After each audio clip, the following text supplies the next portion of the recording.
Hey, what's up everyone? Welcome to my channel JJ Simple Life Blog.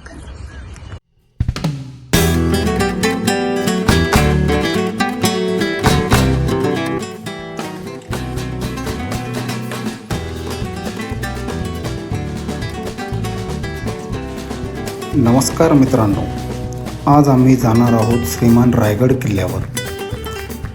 Raigad किल्ल्यावर जाण्याची इच्छा खूप दिवसांपासून होती, पण असा काही योग कधी घडतच नव्हता. पण आता माझ्या लहान मुलीचा जन्मदिवस होता, त्या कारणी मी ठरवले की घरी जन्मदिवस साजरा करण्याऐवजी रायगड किल्ला पाहावा व माझ्या लहान मुलीचा जन्मदिवस रायगडवर साजरा करावा. त्या कारणाने मी घरी रायगडला जाण्याचे सांगितले. त्यावर घरच्यांची प्रतिक्रिया खूप चांगली भेटली आणि मुलांना पण छत्रपती शिवाजी महाराज यांच्याबद्दल ही भरपूर माहिती मिळेल या अनुषंगाने आमचं जाण्याचं ठरलं. आम्ही तयारीला लागलो आणि बॅग पॅकिंगला तयारी केली. आमचा प्रवास हे माझ्या 2 चाकी वाहनावर होणार होता. मला ही गाडी चालवण्याचा भरपूर हौस आहे. त्या कारणाने आम्ही दुसऱ्या दिवशी सकाळी प्रवासाला सुरुवात केली. जात असताना निसर्गरम्य वातावरण पाहून खूप छान वाटत होते.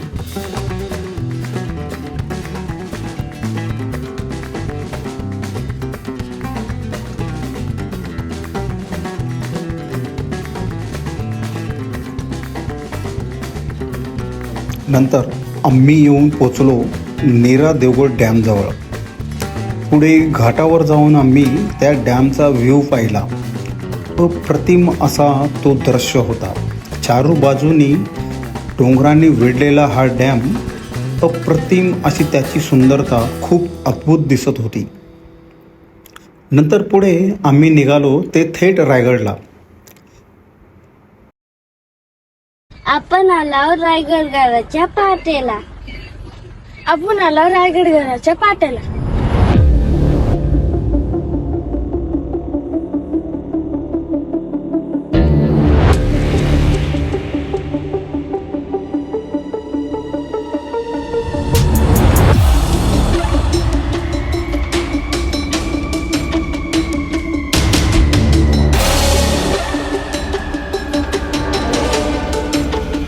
आता आम्ही येऊन पोचलो गडाच्या पायथ्याशी. गडाच्या पायथ्याशी आल्यानंतर आम्ही गडाकडे पाहिलं.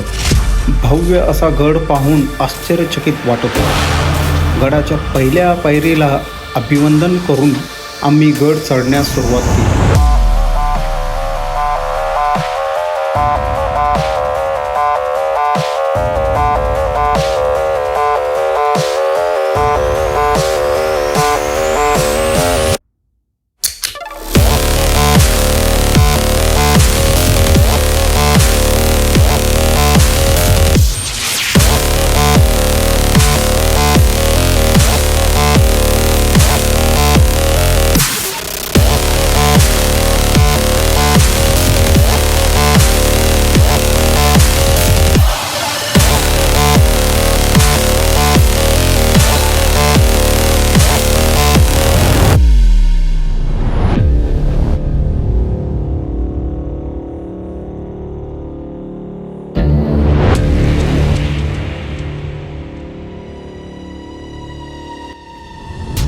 महाराष्ट्रामध्ये 500हून जास्त किल्ले आहेत. महाराष्ट्र हा शब्द 3 उपराष्ट्र आणि 5 मुख्य राष्ट्र मिळून हा शब्द बनतो. नर्मदेचा दक्षिण तीर्थ आणि कावेरीचा उत्तर तीर्थ, पूर्वेचा गंगासागर आणि पश्चिमेचा सिंधू सागर हा महाराष्ट्र छत्रपती शिवाजी महाराजांना अपेक्षित होता. म्हणून प्राचीन काळी महाराष्ट्र असा शब्द होता. म्हणून पहिली राजधानी ही पुण्यपुरी ही पुण्याला झाली.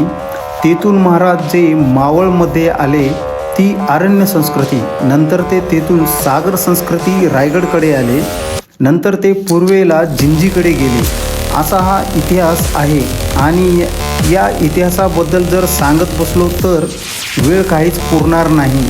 त्यामुळे तो मोठा इतिहास मी काही बोलणार नाही.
काही अंतर पार करून आम्ही थोडा विसावा घेतला आणि पुढे चढणार तोच माझ्या लहान मुलीला दिसला तो फुरसे सापाचा पिल्लू, जे नुकताच त्याचा जन्म झाला असावा आणि तो आपल्या खाण्यापिण्याचा बंदोबस्त करायला बाहेर पडला असावा.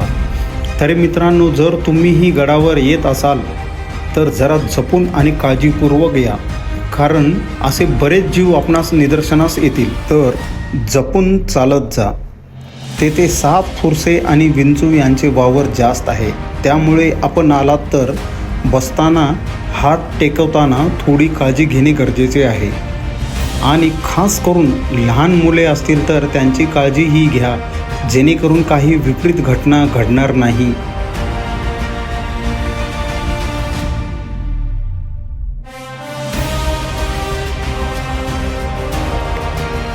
काही काळ चालल्यानंतर आमच्यासमोर काही लोक गाढवाच्या साहाय्याने दगडे वाळू गडावर पोचवत होते. ते पाहून पूर्वीही लोक असेच सामान वाहतूक करत असतील. थोडा वेळ थांबून आम्ही परत घर चढायला सुरुवात केली. श्रीमान रायगड गड हे समुद्र सपाटीपासून 2800 फूट उंचीवर आहे. इसवी सन 1665 मध्ये सुरतवर हल्ला करून जी संपत्ती मिळाली त्या संपत्तीने महाराजांनी सिंधुदुर्ग किल्ला निर्माण केला. नंतर 1670 मध्ये परत सुरतवर हल्ला करून जी संपत्ती मिळाली त्या संपत्तीचा वापर करून महाराजांनी रायगड किल्ला बांधला होता. जेव्हा आग्र्याहून सुटका करून महाराज रायगडवर आले तेव्हा ठरवले की राज्याभिषेक करण्याची गरज आहे. मुळात राज्याभिषेक हा शब्द चुकीचा आहे.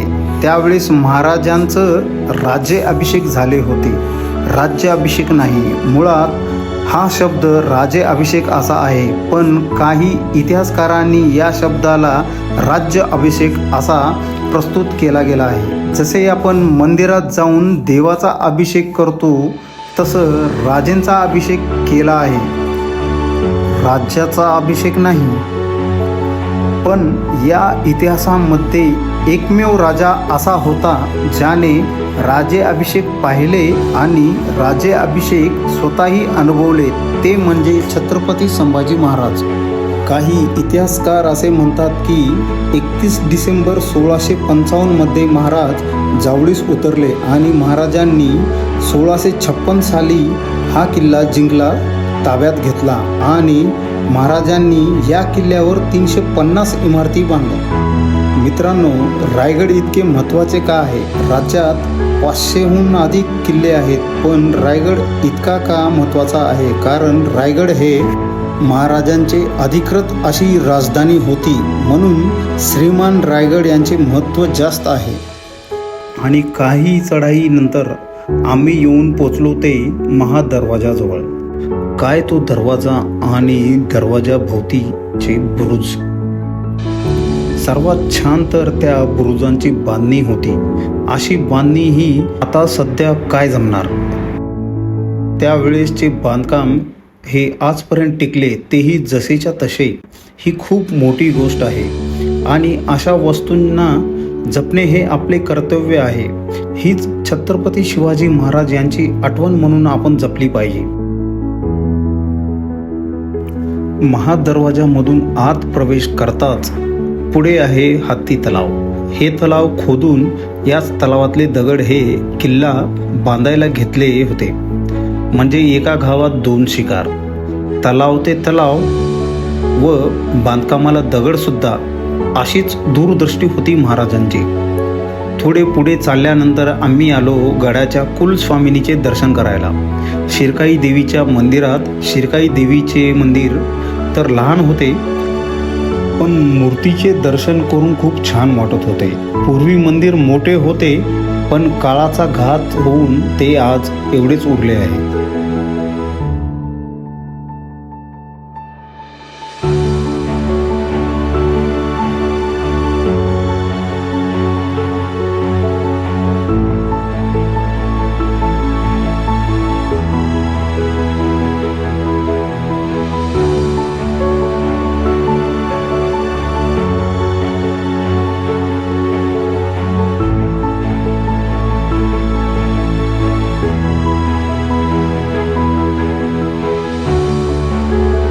पुन्हा थोडं चालत जाऊन आम्ही येऊन पोचलो ते नगरखान्याच्या दरवाजाजवळ. भव्य असा नगरखान्याचा दरवाजा. पूर्वी यावर नगारे वाजवत जात असत. नगरखान्याच्या दरवाजातून आत जाताच आम्ही पोचलो सभामहालात. समोर होते महाराजांचे सिंहासन आणि त्यासमोर सभेची जागा. आता फक्त जागाच राहिली आहे. पूर्वी याच जागेवर सभा भरायची. महाराजांच्या सिंहासनाच्या पाठीमागील जागा ही महाराजांचे निवासस्थान व त्यांचे राणींचे महल. आम्ही आलो महाराजांच्या निवासस्थानी, जिथे महाराजांनी अखेरचा श्वास घेतला आणि आपले ध्येय त्यागले आणि अमर झाले.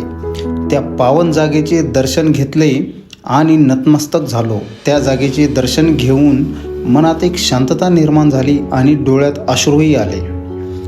आम्ही आलो ते राणी महालात. समोर राणी महाल आणि बाजूला पालखी दरवाजा म्हणजेच मेना दरवाजा आणि दुसऱ्या बाजूला धान्य कोठाऱ्या होत्या.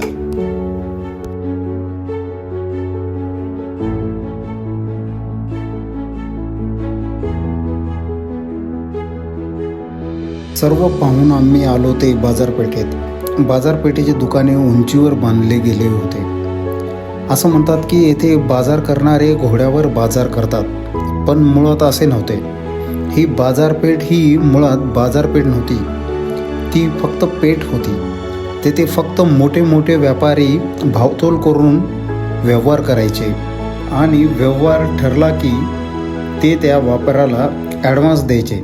ज्या व्यापाऱ्याकडे पैसे होते तो पैसे देऊन ॲडव्हान्स द्यायचा आणि ज्या व्यापाऱ्याकडे पूर्ण पैसे नाहीत तो व्यापारी आपली मूल्यवान वस्तू, अर्थातच जसा आपल्या ह्याच्यामध्ये चेक असतो तसा चेक घेऊन तो दुसऱ्या दुकानी जायचा आणि तो चेक ठेवून त्या दुकानातून पैसे घ्यायचा आणि दुसऱ्या व्यापाऱ्याला देऊन व्यवहार करायचा.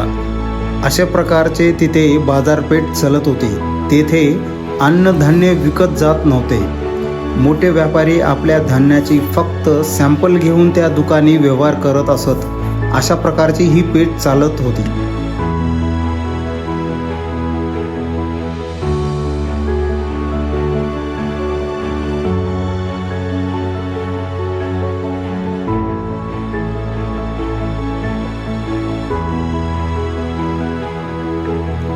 बाजारपेठ पाहून झाल्यास आम्ही पुढे गेलो. ते दिसले जगदीश्वराचे मंदिर. या मंदिराचे निर्माण हे मशिदीसारखे केले आहे. असे म्हणतात की मशिदीसारखं निर्माण करण्यामागचं कारण असं की मुस्लिम आक्रमणकारी यांच्यापासून संरक्षण व्हावे, मंदिराला इजा होऊ नये म्हणून अशा प्रकारचे निर्माण केले गेले होते. मागच्या दरवाजामधून आत गेल्यावर आम्ही जगदीश्वराचे दर्शन केले आणि मंदिराला न्याहाळून पाहत होतो. मंदिराचे बांधकाम तर खूप अद्भुत होते. पूर्ण बांधकाम दगडांनी बांधले गेले होते. या बांधकामामध्ये एकही चूक नव्हती असे बांधले गेले होते हे मंदिर.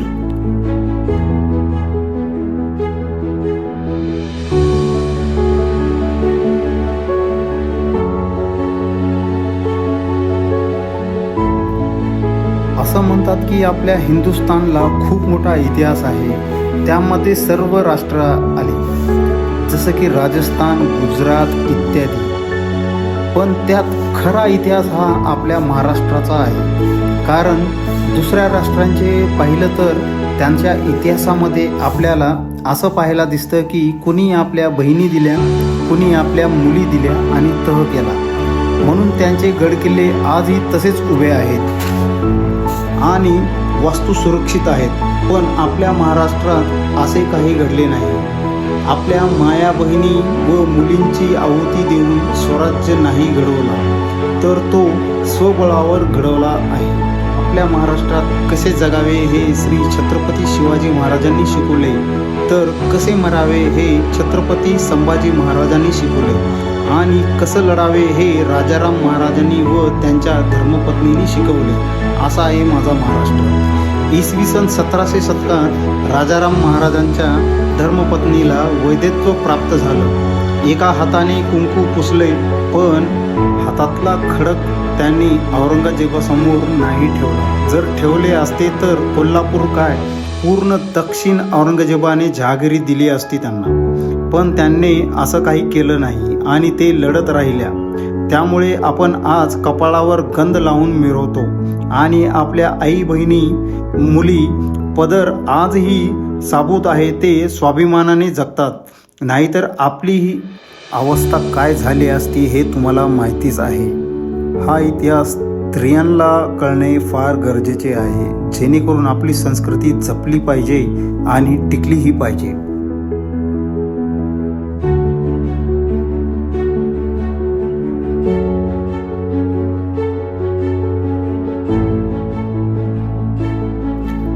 जगदीश्वरांच्या मंदिरासमोर होते छत्रपती शिवाजी महाराज यांची समाधी. या ठिकाणी दर्शन करून पूर्ण यात्रा पावन झाली आणि पूर्ण थकान निघून गेली. समाधीचे दर्शन करून आम्ही पाहिले ते समाधीच्या पाठीमागे एक कुत्र्याची समाधी. असे म्हणतात की छत्रपती शिवाजी महाराज यांच्या वाघ्या नावाच्या कुत्र्याची ती समाधी आहे, पण मुळात असे काही कागदी पुरावे नाही आहेत. इतिहासकार म्हणतात की छत्रपती शिवाजी महाराज यांची पत्नी सती गेली होती, त्यांची ती समाधी आहे.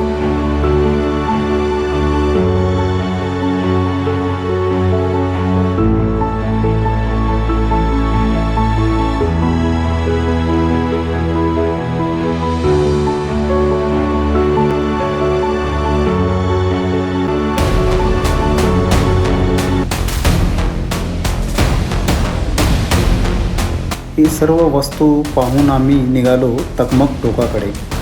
तकमक टोकाबद्दल ऐकले होते की तेथे कडलोट करण्याची शिक्षा देत असत. म्हणजे जे फितूर झाले किंवा गद्दारी केले त्यांना तिथून कडेलोट केले जायचे. तेही असे की त्यांना प्रथम हात पाय बांधायचे आणि पोत्यात भरायचे. पोत्याचे तोंड बांधायचे आणि वरून दरीत भाल्याच्या साहाय्याने लोटून देण्यात येत असे. पोत्यात घालण्याचे कारण असे की कडेलोट केल्यानंतर त्यांच्या शरीराचे तुकडे इतर वितर पडू नये व त्यांची अंत्यसंस्कारासाठी त्यांचे शरीर अवयव व्यवस्थित राहावे, यामुळे पोत्यात घालत असे.